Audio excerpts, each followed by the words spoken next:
Hello again everyone and welcome to another video. You will not be surprised to hear that the fallout from the ghost goal yesterday regarding Sheffield United is continuing. The Premier League referees will review the goal line technology error that denied Sheffield United a goal in their draw at Aston Villa. The PGMOL said the video assistant referee did not intervene because of the unique circumstances. They will now discuss how similar incidents in the future can be handled. Former Premier League referee Mark Clattenburg has said the controversy had highlighted a fundamental flaw. He went on to say, I automatically expected the video assistant referee to come in. He's probably thought, we have the technology in place, why do we need to make a decision? And that is the fundamental flaw. Technology is there to help, it is not there to make the final decision. The VAR has let the referee Michael Oliver down. If he had checked the goal, we would not be talking about it now. Referees can make mistakes, the VAR can't, because he has all the evidence there. I have had situations in the Premier League where the watch would go off and give a goal when the ball did not enter the goal. This can happen sometimes where it just malfunctions and people would not notice that. I didn't know that myself, but there you go. Overall, I think the VAR has been letting referees down in the Premier League. I would certainly agree with that. The Premier League spent a lot of money on the technology, but it was not being used correctly. People lose confidence in it and they get frustrated. That's one of the biggest problems at the moment. If you ever listen to 606 on 5 Live at the weekends, back when the football season was in full flow, you will certainly agree with that statement. Sheffield United could miss out on a European place because of 2 points they have lost because of technology. It's not like a normal refereeing decision. You can say they balance out over a season, but not when you're talking about something that was so clearly wrong. So the fallout continues. Sheffield United were absolutely robbed last night, let's be honest. Wednesday night. Very unfortunate, but they are looking into it. They need to look into it, and it's absolutely right that they should. Leave your comments below. Timo Werner, the RB Leipzig forward, has joined Chelsea. He's joined on a 5-year deal. Liverpool were interested in him apparently, but they did not want to meet his £45 million release clause at the moment. So Chelsea have jumped in, and Timo Werner is now a Chelsea player. Thursday night saw the League Two playoff first leg semi-finals. I watched both the games. First one's quite easy to go through because not a lot happened. It was Colchester 1, Exeter City 0. Cohen Bramall scored the winner in the 81st minute. It was not very much high intensity in it. Both teams struggled to get going. It was more like a pre-season friendly. Obviously, everyone's had 3 months off due to the pandemic. I believe they've only been in training for about a week, really, and it did show both of them really struggled. 18 shots on goal, apparently, between both. 10 for Colchester, 8 for Exeter, but there were only 2 shots on target. Very, very poor game. First shot on target in the first half was from Cohen Bramall. Colchester midfielder took a free kick straight down the goalkeeper's throat, but he did need to tip it over the crossbar. Wasn't a difficult save, but a save he needed to make nonetheless. Second half, game continued the same, really. Both really struggled. Exeter's best effort was from a free kick that just hit the side netting, a couple of feet wide. But that was about close they got. They had a couple of efforts in the box that got blocked, but really struggled to get going. And the breakthrough, 81st minute, Colchester got a free kick to the right of the area, about 12 yards from the byline, and Cohen Bramall, very brilliantly, I must say, curled it into the top corner of the near post. Keeper almost got there, but not quite. He could only palm it into the net. It looked like he got a good position from the replays. Maybe a little bit slow to get across to it, but it was actually a really good free kick. He got it over the man who was nearest in the near post, and he whipped it over him. It was really quick, so I don't think we can probably blame the goalkeeper for that one. It was a very good free kick, but That was about the only moment of quality in that game. Exeter will welcome Colchester to St James's Park on Monday night to see who gets through to the playoff final at Wembley. The second playoff semi was Northampton Town 0, Cheltenham Town 2. Now, in a previous video, I predicted that I thought the final would be Cheltenham Town against Exeter. I'd forgotten how good Cheltenham were, to be fair. This game was much, much better than the first one. Lots more high intensity, both having a real good go at it. Both have got Rory Delap type players who were launching long throw-ins into the boxes, causing chaos for both defences. Very good game. And around 10 minutes in, one of the assistant referees pulled up with what looked like a hamstring injury. So we're all worried about the players picking up injuries. One of the assistants picked up one in this game. About 6-minute delay while the backup assistant referee sorted himself out and got onto the pitch.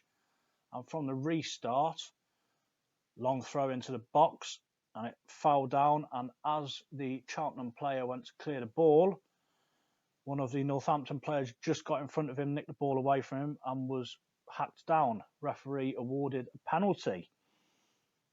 Ryan Watson stepped up to take it, played it low and hard to the goalkeeper's right. Very good penalty, but absolutely excellent save. Owen Evans in goal for Cheltenham. He's on loan from Wigan. Very good save, got down really quick, stopped it and even gathered it in. Excellent save. And Cheltenham then pretty much went straight up the other end of the pitch, got a corner. Not very good defending from Northampton here. It looked like they were going zonal, because as the corner was whipped in, Charlie Raglan ran across two defenders who didn't move and flicked the ball with his head straight into the goal. Nobody was marking him, and the zonal defending didn't work very well there. So Cheltenham took a 1-0 lead into the break, although Northampton did improve in the final 10-15 minutes of the first half, causing the Cheltenham defence some problems. Much improved second half from Northampton, getting on the ball a lot more, causing a lot more trouble in the area. Owen Evans, as we mentioned earlier, in a Cheltenham goal, was forced into 3 or 4 decent saves to keep the clean sheet intact. And then we got the drinks break around about the 67, 70 minutes. A few substitutions came on, and it looked as though Cheltenham were quite happy to sit back and play on the break. And it turned out they put a nice little passing move together near the end, 86th minute, worked the ball well into the area.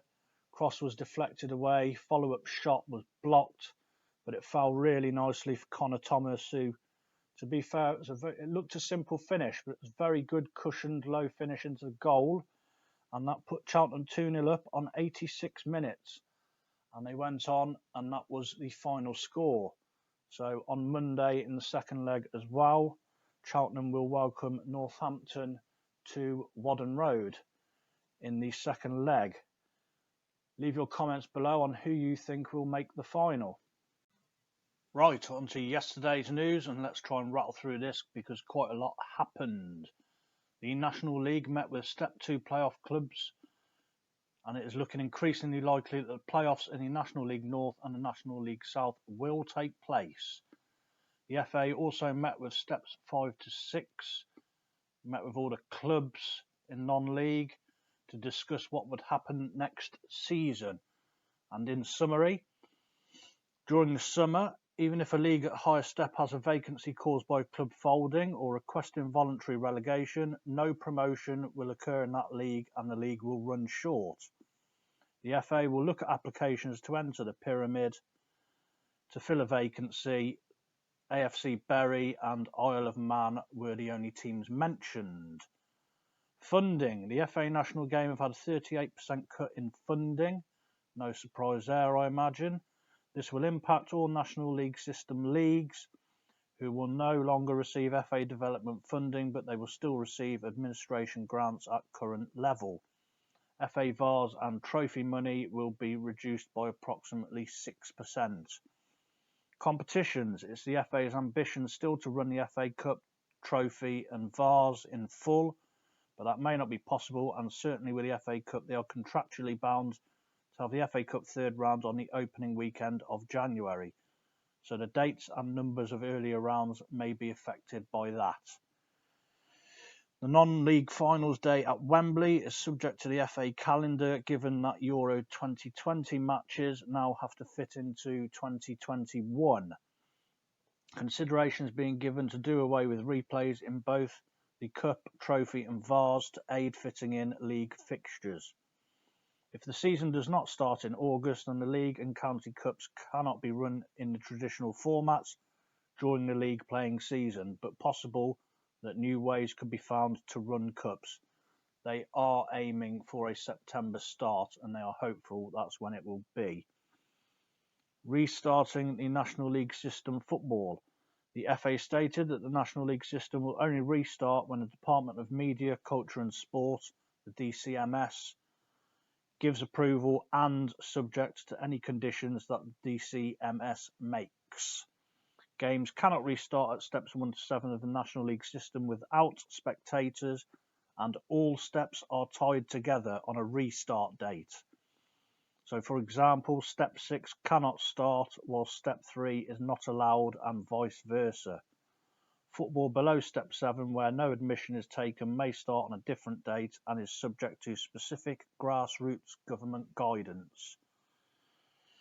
The FA are working on various scenarios as to when and how it affects the programme of games. This was explained as an August start would be a normal season, a September-October start, full league seasons to be priority with no league or county cups, a November or January start, not possible for a full league season to be played, and in this situation either half seasons where teams play each other only once, or splitting divisions in half, probably on geographics, so that in our case we have 4 divisions of 10 rather than 2 of 20.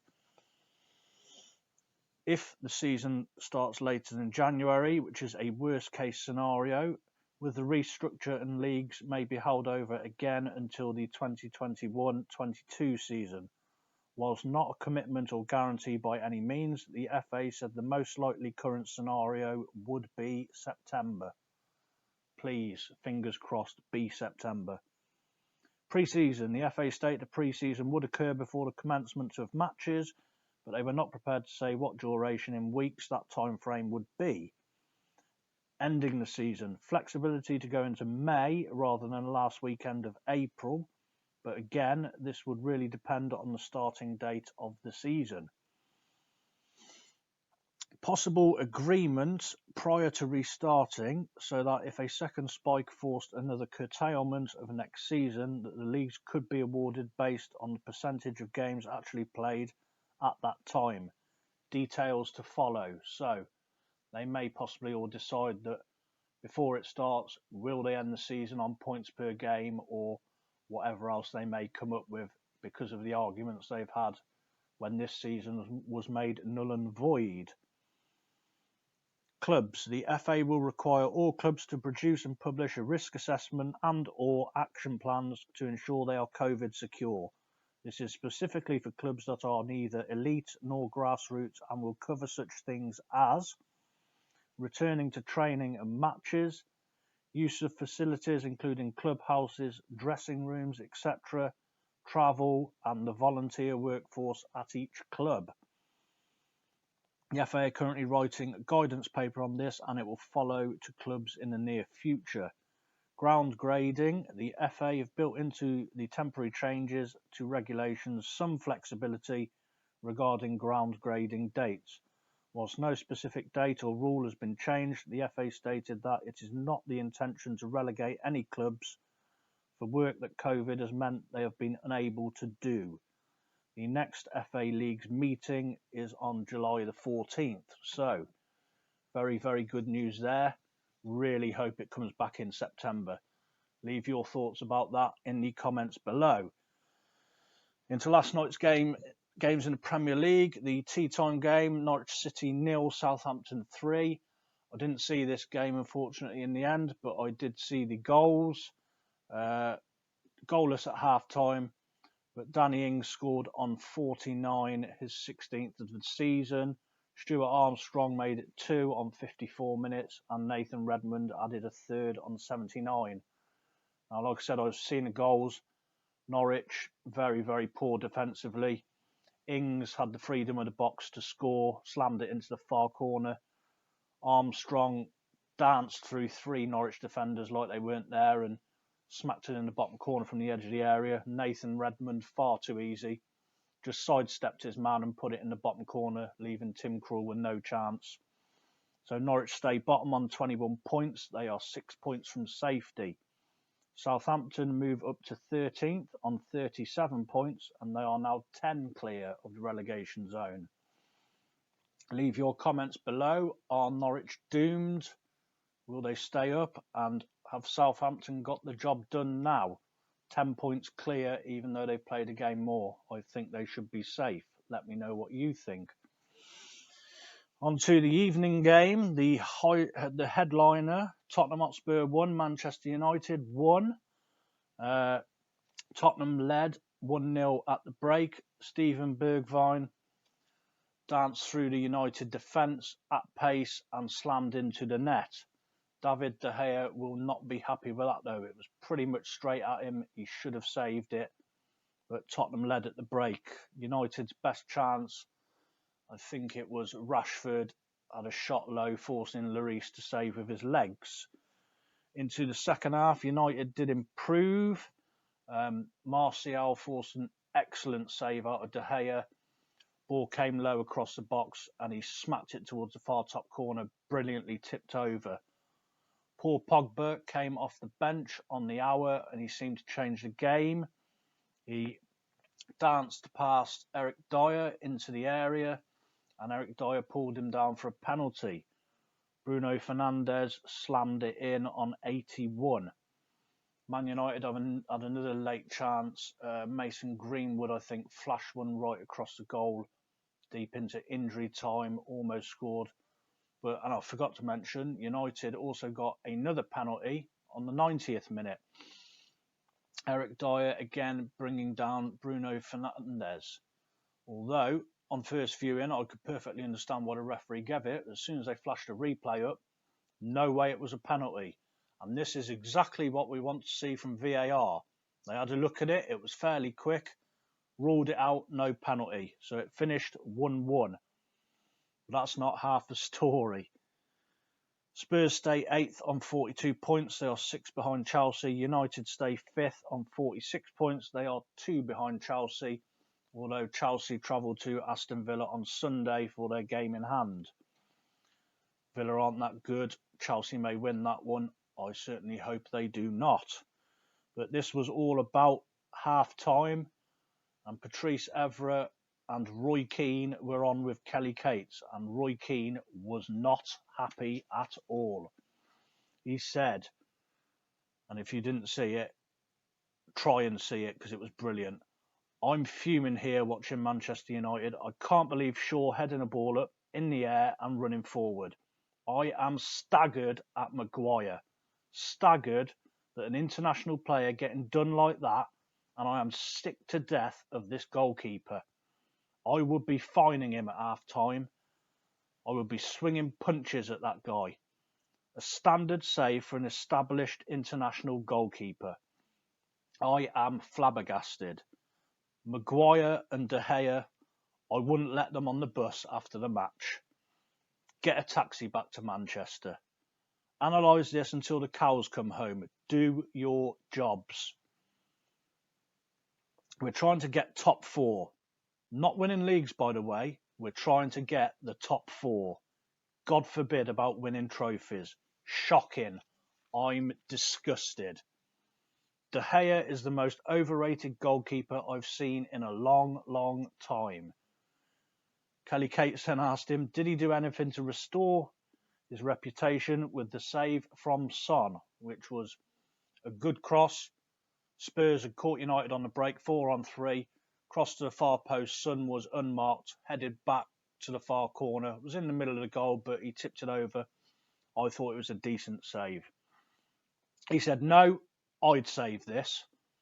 Patrice Evra said, I think you're being a bit harsh and it's a great save. That's not a great save. That's his job. It was the middle of the goal. He should be catching it. To which Patrice Evra laughed and said, for me, it's a great save. Should he have super glue on his gloves to catch it? My good friend Robbie messaged me at half-time, said it was absolutely brilliant to watch him. He wasn't holding back. And he thought that even he would have saved Son's header. Now, Mr. Grantham, if you're watching, you and I both know, Robbie, there is no way in the world you would have saved that. That would be sailing straight over your head. No chance. Needless to say, at full-time, Keane was much happier at the end, and Patrice Evra said if anybody needed a lift back to Manchester, he would help them out.